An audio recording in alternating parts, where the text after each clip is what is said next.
differentiation for class 12 exercise 3a question number 9 এর IV sin inverse x to the power m এইটা ডেরিভেটিভের ক্ষেত্রে ddx to the power x to the power n এটা x to the power n x to the power n তাহলে এর বদলে n x to the power n minus 1 এটা হচ্ছে একটা ফর্মুলা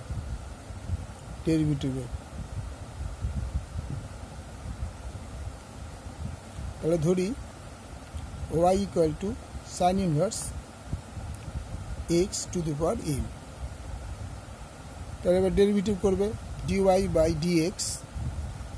equal to m টা এই যে ফর্মুলা অনুযায়ী m টা আগে আসলো, তারপরে এই যেমন sin inverse x আছে এখানে শুধু x আছে, এই sin inverse x বসানো হলো,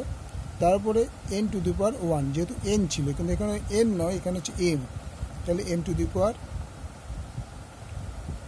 1। পরের স্টেপে ddx sin inverse x, তাহলে dy dx is equal m into sin inverse x m to the power minus 1 R ddx sin inverse x এর মান হচ্ছে 1 by root over 1 minus x square, অর্থাৎ এই sin inverse x এর answer হচ্ছে 1 by মানে answer derivative হচ্ছে 1 by 1 minus x square। তাহলে এবার আমরা কি করব, পরের স্টেপে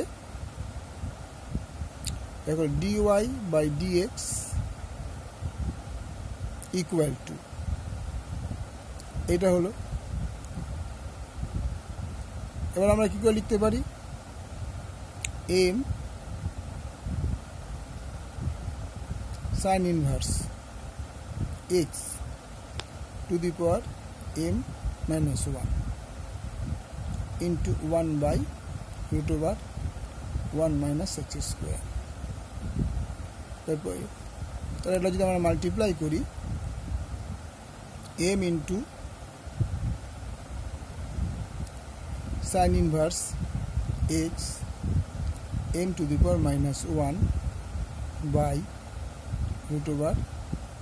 1 minus x square। So answer m sin inverse x to the power m minus 1 by root over 1 minus x square। Okay, like করে শেয়ার করে সাবস্ক্রাইব করো।